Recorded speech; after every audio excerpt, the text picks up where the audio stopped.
Praise the Lord. 2 ശമൂവേൽ പ്രവാചകന്റെ പുസ്തകം 6-ാം അധ്യായം 1 മുതൽ 23 വരെയുള്ള തിരുവചനങ്ങൾ. അനന്തരം ദാവീദ് ഇസ്രായേലിൽ നിന്ന് സകല ബിരുദന്മാരുമായി 30,000 പേരെ കൂട്ടിവരുത്തി കെരൂബുകളുടെ മീതെ അധിവസിക്കുന്നവരായ സൈന്യങ്ങളുടെ യഹോവ എന്ന നാമത്താൽ വിളിക്കപ്പെട്ടിരിക്കുന്ന ദൈവത്തിന്റെ പെട്ടകം ബാലെ യഹൂദായിൽ നിന്ന് കൊണ്ടുവരേണ്ടതിന് ദാവീദും കൂടെയുള്ള സകല ജനവും അവിടേക്ക് പുറപ്പെട്ടു പോയി. അവർ ദൈവത്തിന്റെ പെട്ടകം ഒരു പുതിയ വണ്ടിയിൽ കയറ്റി കുന്നിന്മേലുള്ള അബീനാദാവിന്റെ വീട്ടിൽ നിന്ന് കൊണ്ടുവന്നു. അബീനാദാവിന്റെ പുത്രന്മാരായ ഉസയും അഖ്യോവും ആ പുതിയ വണ്ടി തെളിച്ചു.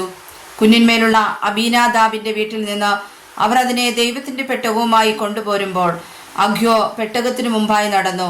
ദാവീദും ഇസ്രായേൽ ഗൃഹമൊക്കെയും സരളമരം കൊണ്ടുള്ള സകലവിധ വാദിത്രങ്ങളോടും കിന്നരം, വീണ, തപ്പ്, മുരജം, കൈത്താളം എന്നിവയോടും കൂടെ യഹോവയുടെ മുമ്പാകെ നൃത്തം ചെയ്തു.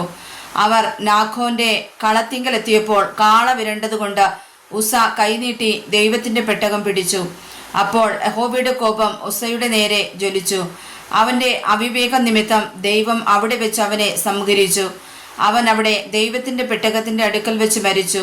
യഹോവ ഉസയെ ഛേദിച്ച ഛേദനിമിത്തം ദാവീദിന് വ്യസനമായി അവൻ ആ സ്ഥലത്തിന് പേരസ് ഉസ എന്ന് പേർ വിളിച്ചു. അത് ഇന്നുവരെയും പറഞ്ഞു വരുന്നു. അന്ന് ദാവീദ് യഹോവയെ ഭയപ്പെട്ടു പോയി. യഹോവയുടെ പെട്ടകം എൻ്റെ അടുക്കൽ എങ്ങനെ കൊണ്ടുവരേണ്ടു എന്ന് അവൻ പറഞ്ഞു. ഇങ്ങനെ യഹോവയുടെ പെട്ടകം ദാവീദിന്റെ നഗരത്തിൽ തൻ്റെ അടുക്കൽ വരുത്തുവാൻ മനസ്സില്ലാതെ ദാവീദ് അതിനെ ഗിത്യനായ ഓബേദ് ഏദോമിന്റെ വീട്ടിൽ കൊണ്ടുപോയി വെച്ചു. യഹോവയുടെ പെട്ടകം ഗിത്യനായ ഓബേദ് ഏദോമിന്റെ വീട്ടിൽ 3 മാസം ഇരുന്നു. യഹോവ ഓബേദ് ഏദോമിനെയും അവന്റെ കുടുംബത്തെ ഒക്കെയും അനുഗ്രഹിച്ചു.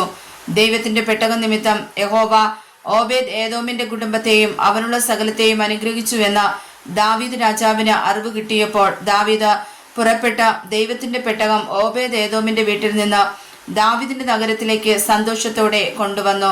യഹോവയുടെ പെട്ടകം ചുമന്നവർ 6 ചുവട് നടന്ന ശേഷം അവനൊരു കാളയെയും തടിപ്പിച്ച കിടാവിനെയും യാഗം കഴിച്ചു. ദാവീദ് പഞ്ഞി നൂലങ്കി ധരിച്ചുകൊണ്ട് പൂർണ്ണ ശക്തിയോടെ യഹോവയുടെ മുമ്പാകെ നൃത്തം ചെയ്തു. അങ്ങനെ ദാവീദും ഇസ്രായേൽ ഗൃഹമൊക്കെയും ആർപ്പോടും കാഹളനാദത്തോടും കൂടെ യഹോവയുടെ പെട്ടകം കൊണ്ടുവന്നു.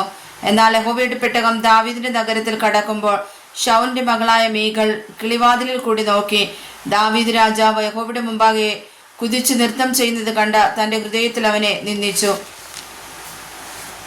അവർ യഹോവയുടെ പെട്ടകം കൊണ്ടുവന്ന ദാവീദ് അതിനായിട്ട് അടിച്ചിരുന്ന കൂടാരത്തിന്റെ നടുവിൽ അതിന്റെ സ്ഥാനത്ത് വെച്ചു. പിന്നെ ദാവീദ് യഹോവയുടെ സന്നിധിയിൽ ഹോമയാഗങ്ങളും സമാധാനയാഗങ്ങളും അർപ്പിച്ചു. ദാവീദ് ഹോമയാഗങ്ങളും സമാധാനയാഗങ്ങളും അർപ്പിച്ചു തീർന്ന ശേഷം അവൻ ജനത്തെ സൈന്യങ്ങളുടെ യഹോവയുടെ നാമത്തിൽ അനുഗ്രഹിച്ചു.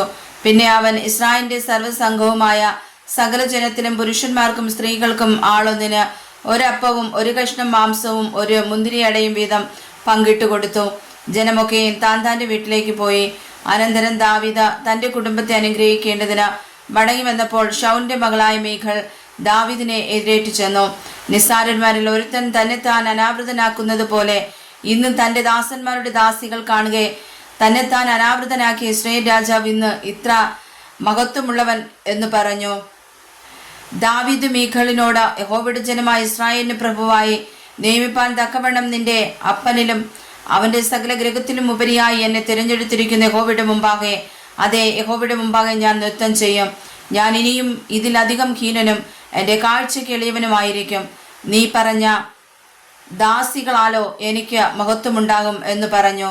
എന്നാൽ ശൗലിന്റെ മകളായ മീഖളിന് ജീവപര്യന്തം ഒരു കുട്ടിയും ഉണ്ടായില്ല. വായിച്ചതായ തിരുവചനങ്ങളാൽ പരിശുദ്ധനായ ദൈവം നമ്മെ സമർത്ഥമായി അനുഗ്രഹിക്കുമാറാകട്ടെ. ആമേൻ.